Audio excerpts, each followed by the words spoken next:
예배를 지키는데 여러분 예배에 소홀하지 않도록 일단 지금 하나님만 바라보시도록 그렇게 여러분의 모든 의식을 예배에 집중해 주시기를 바랍니다.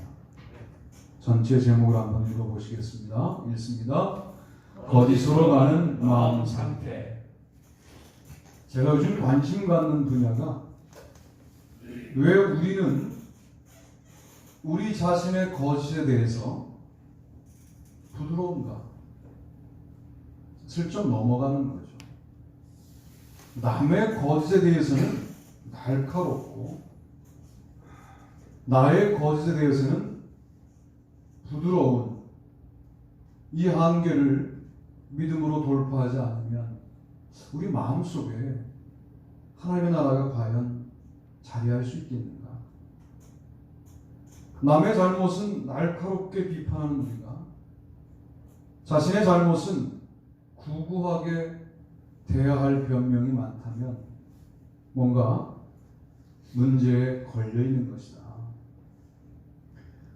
요즘 금요일 날에는 빌립보서 말씀을 몇 절씩 나누어서 읽고 있고 갈라디아서는 예전에 우리가 함께 나눈 그런 말씀들인데 빌립보서와 갈라디아서 말씀을 묵상할 때 참 아파요.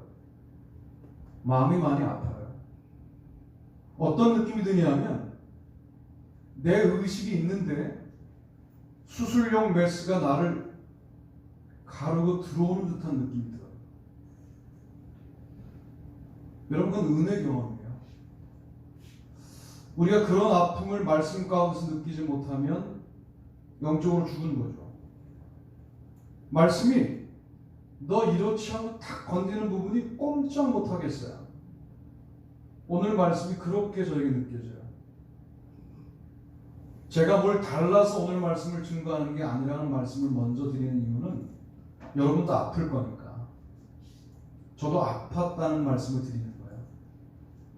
그 아픔을 왜 나만 공격해 그러지 말고 제가 먼저 공격을 받았으니까 우리가 함께 그 공격 앞에 말씀의 수술 앞에 한번 서보자는 거예요. 1번 말씀 보실까요? 읽습니다. 조건 때문에 본질이 흔들리는 마음 상태, 결핍 의식. 본문 읽어봅니다. 그리스도의 은혜로 너희를 부르신 이를 이같이 속히 떠나 다른 복음을 따르는 것을 내가 이상하게 여기노라. 다른 복음은 없나니 다만 어떤 사람들이 너희를 교란하여 그리스도의 복음을 변하게 하려 합니다. 아멘. 갈라디아서 1장 6절로 7절 말씀이었습니다. 여기서 다른 복음은 복음이 아니야. 다른 복음이라는 것은 할례를 인정하는 복음이야. 자, 다른 복음을 말하는 사람들이 그리스도인들이 아니었느냐? 그들은 유대적 그리스도인들이라고 해요. 그런데 바울 입장에서는 그건 믿음이 아니야. 왜? 본질도 붙잡고 조건도 붙잡는 것은 사실은 별 문제가 없어요. 그런데 본질보다 조건을 강조하는 순간 다른 믿음이 되는 것이죠. 자, 나는 그런 믿음과 상관이 없습니다 라고 하는 지금 자세로 저를 쳐다보시는데 조건이 좀 어려워질 때 마음이 힘드시죠? 그 힘든 게 뭐예요? 조건을 붙들고 있었다는 것 아닙니까? 이렇게 읽어지는 거예요. 어느 날 말씀이 조건이 좀 흔들리면 혹시 믿음도 흔들리든가요? 그러면 조건 때문에 본질인 믿음이 흔들리는 신앙생활 아니야. 우리는 자신의 흔들림에 대해서는 정직하지 않아요. 그런데 말씀은 그걸 허용하지 않습니다. 너도 똑같아 라고 말씀하시는 거죠. 조건이 풍족할 때 본질도 풍족한 줄 알고 살 때 문제의식은 없어요. 조건이 어려워졌을 때 드디어 내가 문제가 있는 신앙인이었구나 하는 사실이 드러납니다. 그래서 우리는 조건이 없을 때, 조건이 어려울 때 결핍 의식을 느끼느냐? 그때에도 충만하냐? 이렇게 우리를 점검해야 한다는 거예요. 따라합시다. 복음으로 충만합니다. 충만합니다. 제가 이 말씀을 왜 따라하게 했냐면 잘 생각해봐요. 제가 이것까지 고민했다고요. 복음으로 충분합니다. 자기중심적인 고백이에요. 충분이라는 말은 하나님 중심적인 고백이 아니에요. 복음으로 충분합니다. 이거는 내 중심적인 고백이에요. 뭐라고 고백해야 되냐면 복음만 있으면 충분합니다가 아니라 충만합니다. 할렐루야. 아멘. 여러분, 이 충만이 우리가 이 땅에서 누리는 하나님의 나라.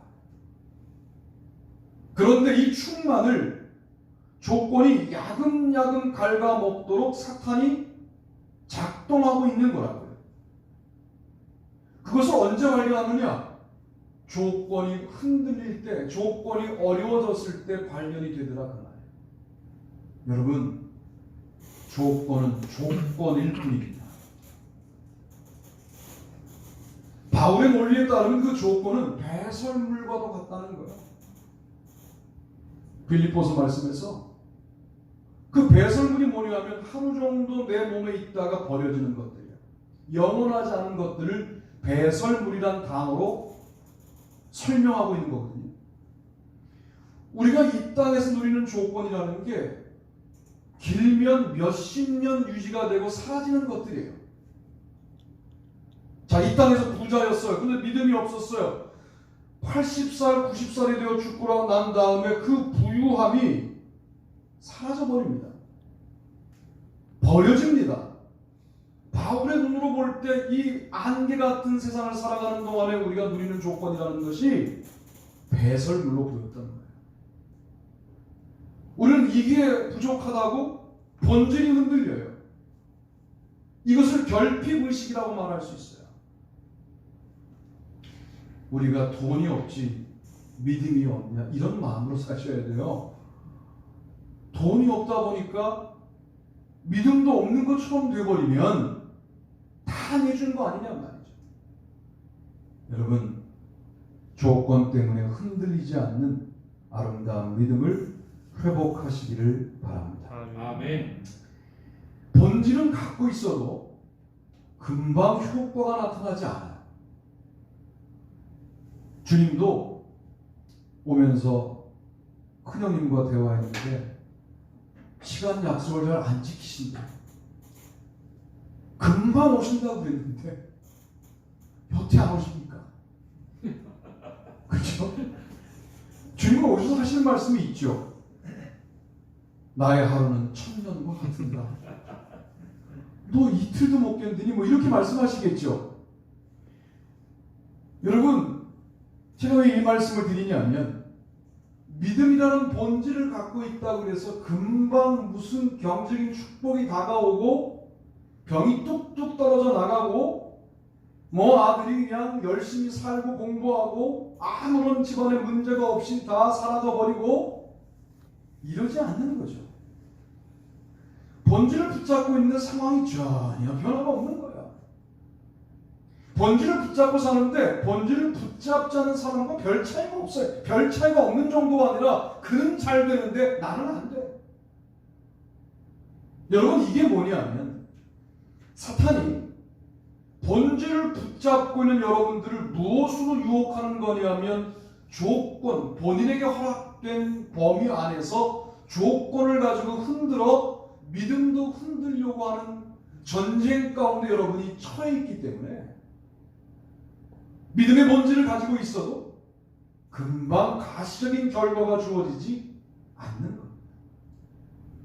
이때 우리는 잠잠히 여호와의 구원하심을 바라보고 기다리고 주께서 역사하실 것을 기대하고 실망하지 않고 이 힘을 어디서 얻느냐?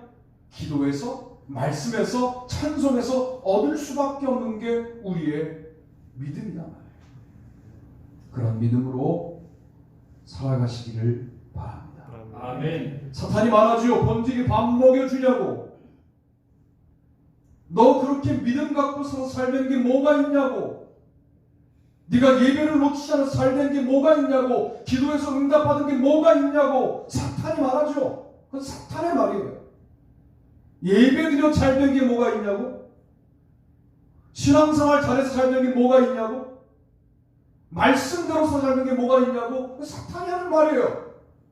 인간을 통해 사탄이 할 수 있어요. 그런 말을. 마음이 흔들리죠. 정말 그래 보이거든요. 인생을 나름대로 돌아보니까 뭐 된 게 거의 없어요. 될 때쯤 엎어지고 될 때쯤 엎어지고, 자녀 교육을 봐도 뭐 된 게 별로 없고, 교회를 봐도 뭐 답답한 구석들이 있고, 자신을 봐도 좀 그렇고, 그 말이 너무 뼈아프게 다가와서 그래 하고 동의해주면 사탄의 유혹에 넘어간 자가 되는 거죠. 사탄을 그런 걸로 유혹해요. 속도감으로 유혹해요.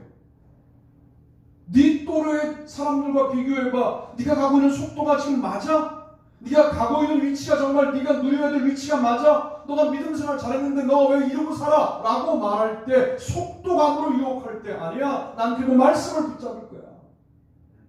믿음을 붙잡을 거야. 야, 너 그게 현실적이니?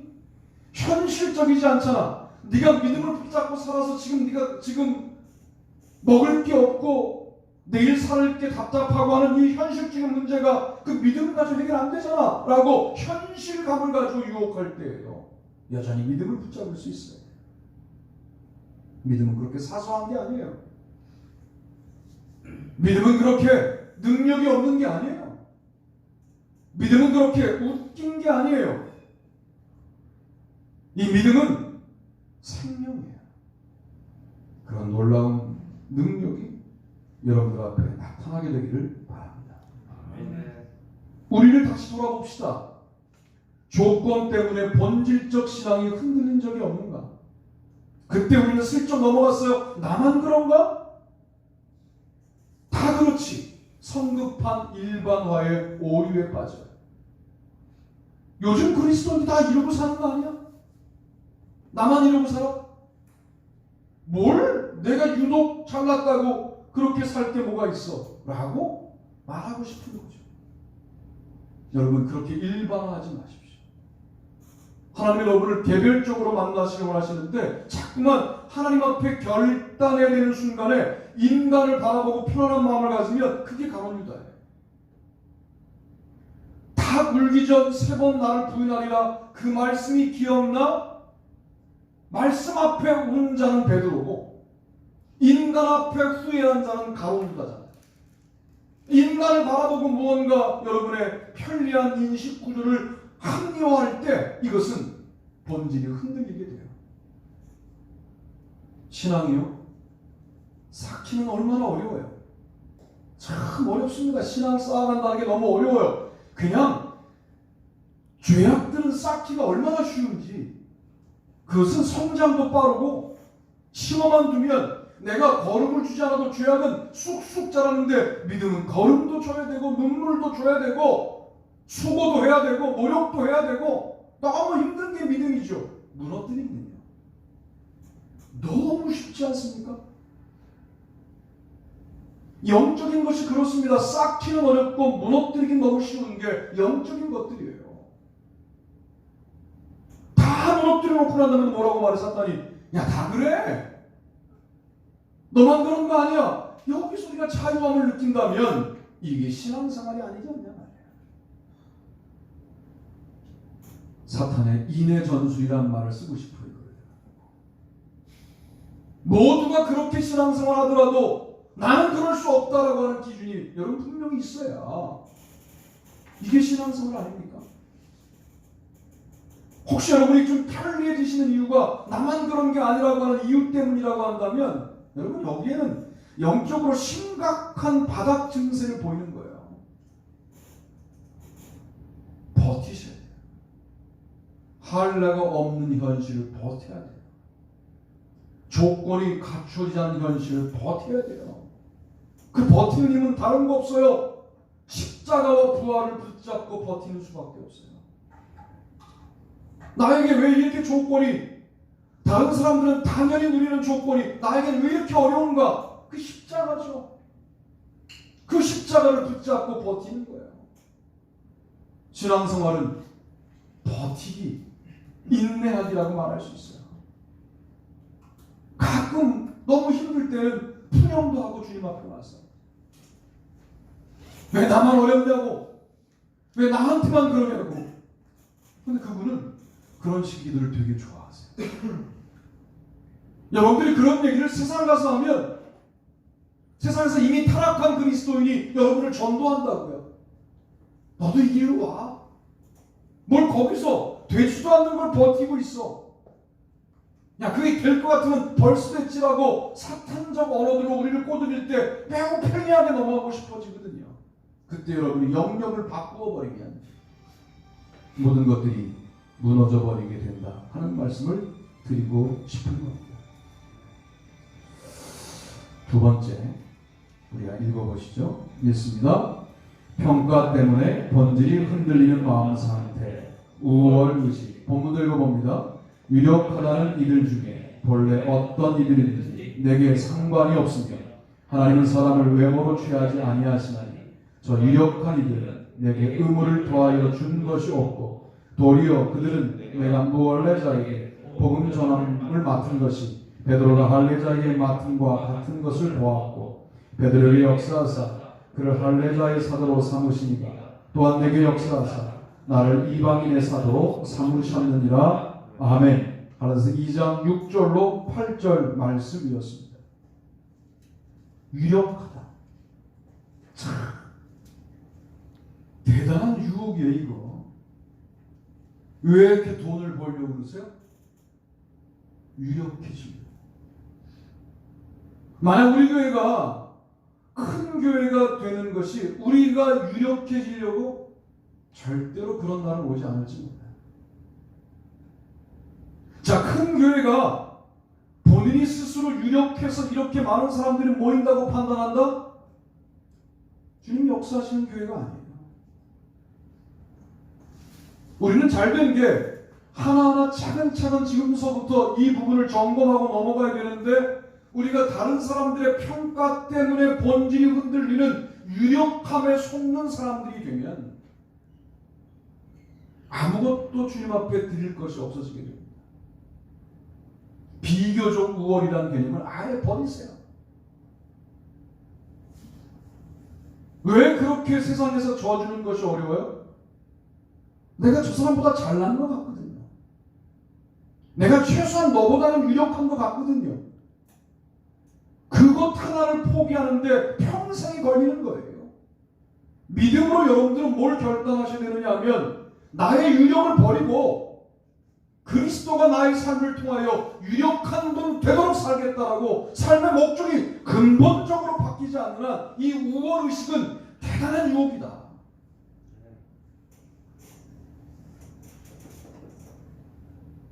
저도 이 부분을 묵상하면서 많이 아프다.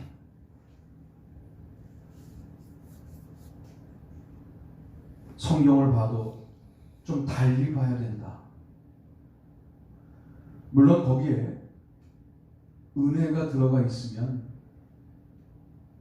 참 영적으로 폭발력을 갖게 되지만 영적으로 빈궁한데도 불구하고 다르게만 봐야 한다. 이건 매우 비루해지더라고요. 여러분 조심해야 될 것은 제가 영적으로 비루해도 달리 볼 수 있는 능력을 갖고 있어요. 그것만 가지고 제가 설교를 준비하는 날 여러분들은 저에게 지적하셔야 돼요. 은혜가 안 된다고. 저 그런 지적 많이 받았거든요. 요즘 기도 안 하시는 것 같다고. 그러면 맞아요 그게. 저만 그런 공격을 받으면 되나요? 여러분들에게도 그런 공격이 갈 수 있는 거죠. 그런 공격이 자유로운 교회가 돼야 하는 거죠. 왜? 그래 영적으로 서로 격려하고 가는 거지. 그런 격려가 공격으로만 느껴진다면 이게 무슨 교회냐 말이죠. 난 우리 교회가 영적으로 서로 권면하되 그것이 아프지만 아픈 걸로 끝나지 않고 서로를 세우는 교회가 되기를 바랍니다. 아멘. 아멘. 그래야 교회예요. 유력하다는 평가가 우리를 흔듭니다. 우리에게는 어느 정도의 위선과 가식이 있냐면 유력함을 좋아하지 않는 척하면서 좋아해요. 참 이게 왜곡된 거거든요. 조건을 별로 좋아하지 않는 것처럼 말하면서 조건을 무척 좋아해요. 이게 참 오래 걸리는 게임이 된다고요. 차라리 오늘 당장 예수 믿고 그분이 주님을 구주로 고백하고 그 다음 주에 돌아가시면 우리보다 훨씬 아름답게 구원받게 될 수 있을지 몰라요. 우리는 다 알아요. 우리는 모든 걸 다 알고 있어. 구원받는 길도 알고 있고 그리스도인답게 사는 것도 알고 있고 그리스도를 능력 있게 전파하는 것도 알고 있고 다 알고 있는데 적절하게 세상과 타협하면서도 본인의 모습을 정직하게 보지 않고 유력함을 좋아하지 않는 것처럼 하면서 유력함을 좋아하는 많이 꼬여있는 믿음들을 갖고 있다고 말이죠. 여러분 이거 풀러내지 않고 이거 수술하지 않으면 미안하지만 우리는 본질은 다 놓치고 껍데기 붙잡고 신앙생활 하다가 하늘나라 부끄럽게 갈 수밖에 없어요. 유력하다는 평가를 너무 좋아하지 마십시오. 연세대학교 문상 교수라는 분은 신약학 교수님이신데요. 그분이 서중석 교수님이 초임 교수로 연대에 들어올 때 딱 한 가지만 부탁하자. 서 교수 그러시면서 절대로 유명해지지 마라. 교수가 유명해지면 책을 놓게 된다. 방송인이 되면 연구를 포기하게 된다. 그러니 너는 절대로 유명해지지 마라. 그거 하나만 지켜준다면 나는 아무 불만 없다. 선생님 그러셨대요. 그 말씀을 들은 선생님이 제 선생님이거든요. 가끔 밥 먹을 때 그런 얘기 하세요. 너희들도 이제 유명해지는 순간이 올 때 내 말을 기억하라. 저는 수준이 그렇게 높지 않아서 유명해지고 싶은데 안 돼.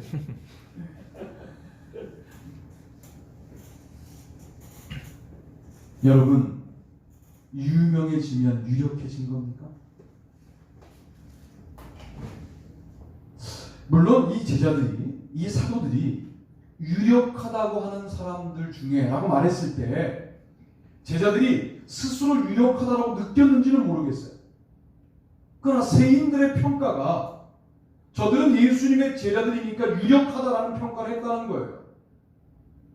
그런데 그 유력함을 즐겼다면 문제가 있다는 거죠.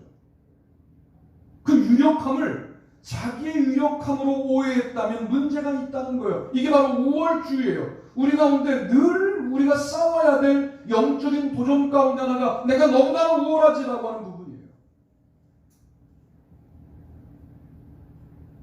사람들이 유력하다고 하면 유력한 자가 된 게 아니고 하나님이 우리에게 능력을 주셔야 유력해지는 줄로 믿습니다.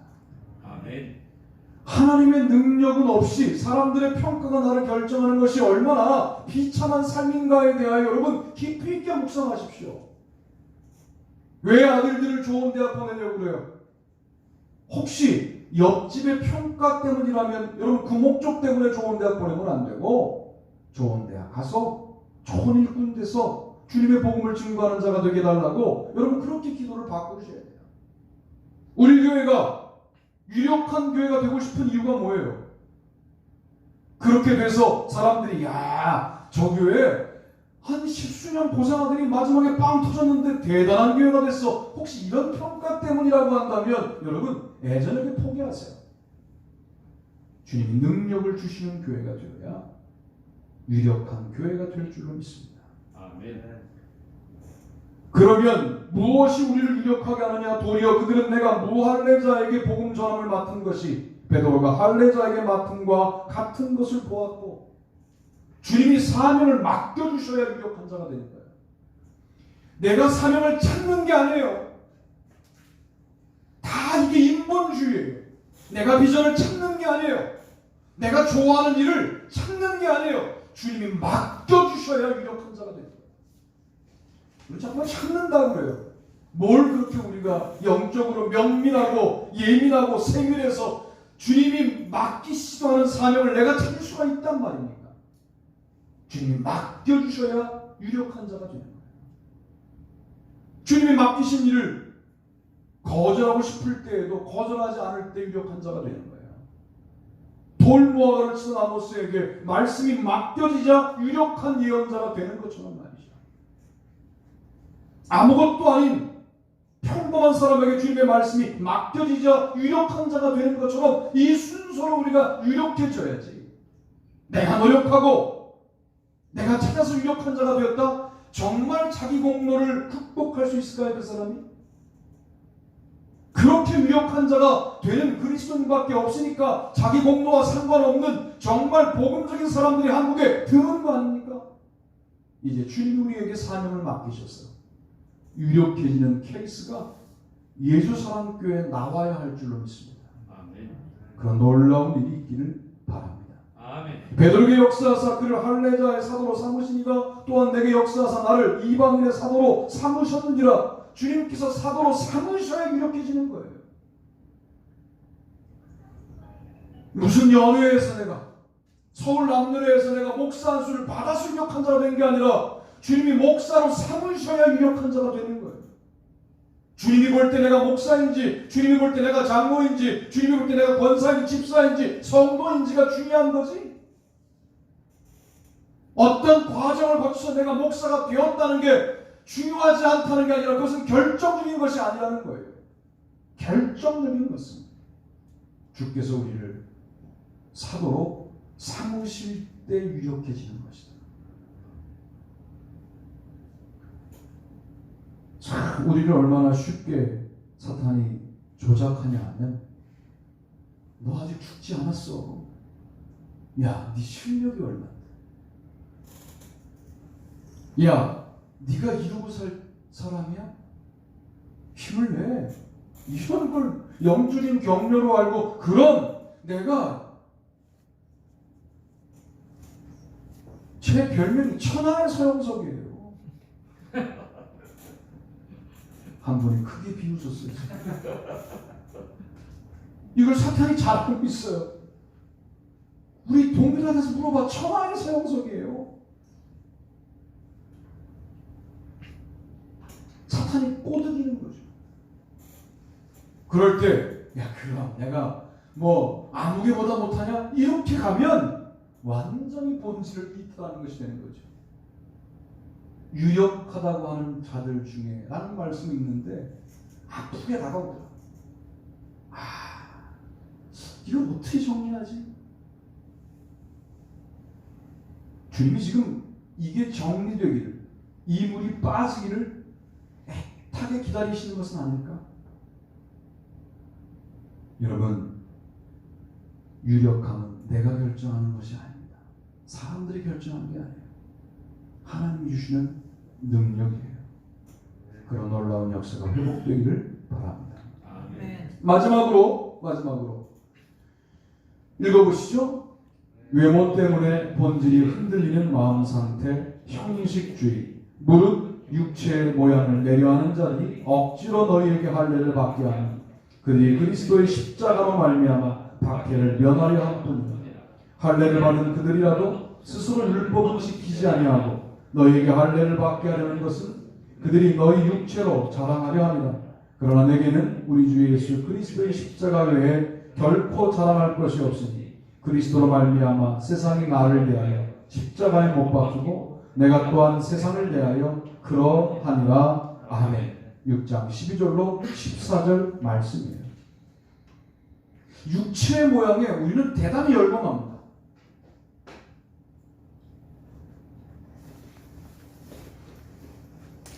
그게 사람들에게 폼이 나기 때문이에요. 또 인간을 볼 때도 루키즘, 그래서 육체의 모양이 훌륭한 사람들에게 마음이 흔들려요. 그 사람을 내 편으로 삼으면 나도 잘 나가는 사람처럼 보일까봐 그 사람의 손을 잡아요. 그 사람이 복음적이든 믿음이 있든 없든 중요하지 않아. 그 사람의 손을 잡아야 나도 유력한 자가 될 것 같고 나도 육체의 모양이 뛰어난 사람과 같은 부류로 평가될 것을 기대하는 마음으로 그 사람 손을 잡는 거죠. 우리의 마음이 형식에 흔들리기 시작할 때 이미 사탄의 유혹은 시작된 겁니다. 육체의 모양, 제가 다른 용어로 바꿔볼까요? 좋은 명. 나는 뭐 명분에 옮긴 사람이 아니야. 정말 그렇습니까? 명분만 세워지면 무슨 일이든 할 수 있다는 게 대단히 무서운 거예요. 명분이라는 말이 누구를 의식하는 말이에요? 주변의 사람을 의식하는 말이잖아요. 이게 영적으로 비참한 수준인 거예요. 명분이 세워지면 사람들은 뭐라고 안 그래요? 그럴 수 있어. 그게 육체의 모양을 내는 거라고요. 영적으로 비참한 게 뭐예요? 사람들이 그럴 수 있어라고 말해주는 삶을 살면서 문제의식을 느끼지 못하는 게 영적으로 비참한 거잖아요. 사람들 앞에 명분이 분명해도 주님 앞에 그것은 올바르지 않다면 우린 육체의 모양을 내려하는 자들과 관계하지 말아야 합니다. 참 어려운 거예요. 신앙생활이라는 게 만만한 게 아니죠. 육체의 모양, 그거 눈에 보기 좋은 게 먹기도 좋은 건데 뭘 그렇게까지 거기에 우리가 민감해야 하느냐. 물론 본질이 분명할 때 육체의 모양도 갖추는 것을 제가 거부하는 게 아니라니까요. 이 우선순위가 무너져서 육체의 모양만 남고 본질이 사라지는 것을 지금 제가 문제 삼고 말씀을 드리는 거란 말이죠. 현 세상 뭐가 주도합니까? 육체의 모양을 내려는 자들이 주도하고 있지 않습니까? 이대로 가면 복음이 대한민국을 뒤덮기는 대단히 어려울 것으로 보이는 상태를 맞이하고 있지 않습니까? 여러분의 신앙생활에 사람들에 대한 명분이라는 것이 꽤 중요한 요소로 작용하고 있다고 한다면 여러분 이 부분에 대해서 철저하게 수술받는 마음으로 주님 앞에 내놓으셔야 합니다.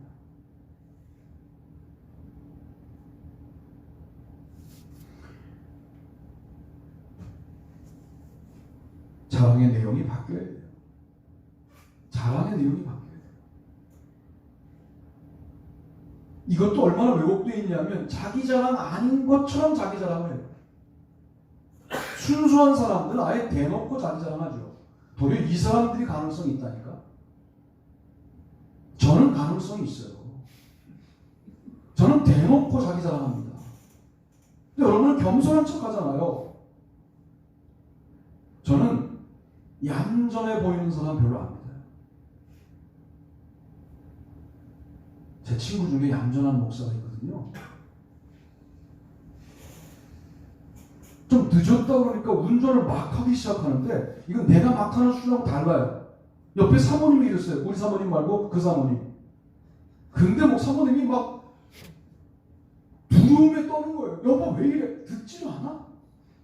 그런데 세인들은 뭐라고 평가하냐면 서영순 목사님 대단히 날카로운데 그 목사님은 대단히 부드럽다고 이야기하는데 나는 본질을 봤어요. 여러분 그래 보이는 거야 인간은 모두. 저는 교만해 보여요. 아무것도 없는데 교만해 보이나 봐요. 내가 대단히 뭐가 있는 것처럼 느끼면서 자꾸만 누가 날 도와달라 나보고 도와달라는 사람들이 많아요. 픽전해 보이진 않나 봐요 제가. 네. 사실 도와달라고 말하는 그 사람이나 나나 거의 비슷한 수준인데 되게 내가 잘 사는 줄 알아요. 자랑의 내용이 십자가 자랑으로 바뀌어요. 아멘. 자존심, 자아가 강할수록 믿음 생활은 어렵습니다. 놀라운 것은 내 자신을 내가 지키겠다는 마음을 포기하고 주님 앞에 집중했는데 내가 지켜지는 거죠. 이 역설이 신앙의 감격인 거예요. 사실은. 와, 내가 나를 놨는데 도리어 나를 주님 앞에 내려놓았는데 가장 아름답게 내가 지켜지는 역사를 경험하는 거예요. 이게 신앙생활이 주는 감동인데 얼마나 고단하세요. 스스로를 내가 지켜야 되니 명분도 중요하고 육체의 모양도 중요하고 외모도 중요하고 형식도 중요하고 이렇게 살려니 얼마나 고단하십니까? 주님 앞에 나는 나를 지킬 수 없습니다. 나는 정말 가능성이 없습니다. 라고 주님 앞에 나를 내려놓게 될 때 주님이 여러분을 굳게 세우실 줄로 믿습니다. 아멘. 그리스도로 말미암아 세상이 나를 대하여 십자가에 못 박히고 내가 또한 세상을 대하여 그러하니라. 이 말이 무슨 말이에요? 육체의 모양을 내는 세상이 나를 대하여 십자가에 못 박혀 버렸다. 내가 또한 육체의 모양을 내는 세상에 대하여 그러하다. 육체의 모양을 내는 세상과 나는 이제 상관이 없고 나는 십자가와 그리스도와만 상관한다. 여러분, 이 믿음이 우리를 본질에 서 있게 만듭니다. 오늘 저는 세 가지 말씀을 드렸어요. 조건 때문에 마음이 흔들린다. 결핍의식. 사람들의 판단 때문에 마음이 흔들린다. 우월의식. 육체의 모양 때문에 마음이 흔들린다. 형식주의.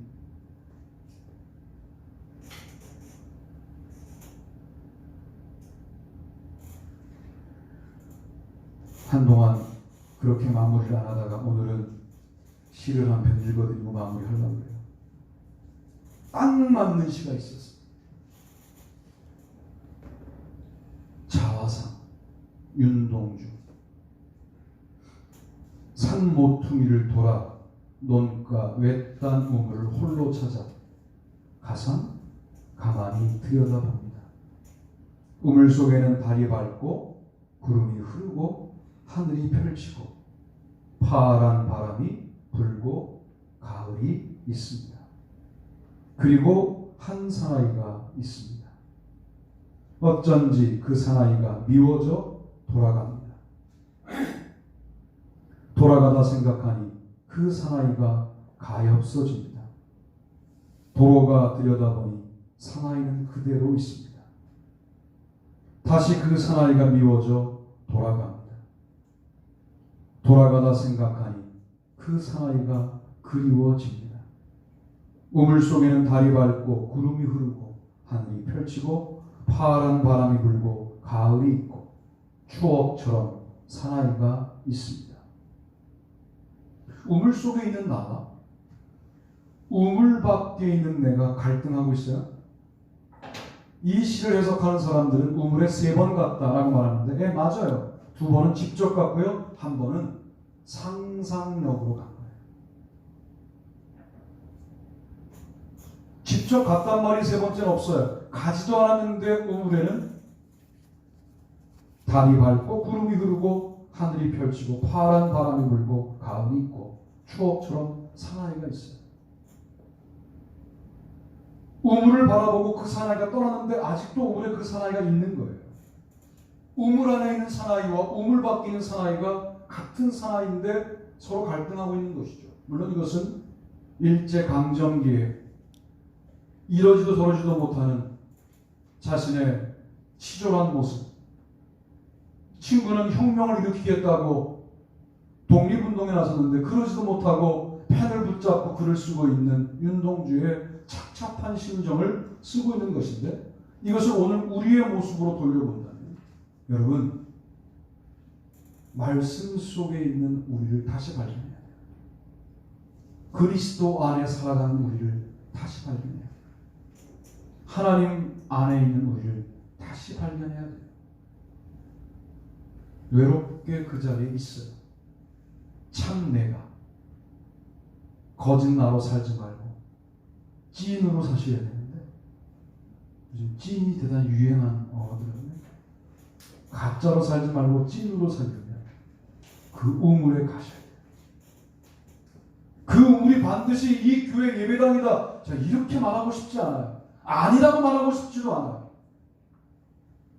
어디가 됐든 여러분이 거짓된 나의 모습을 비추어 보고 참된 나를 발견하는 은혜로운 출구들이 있어야 된다 그 말이죠.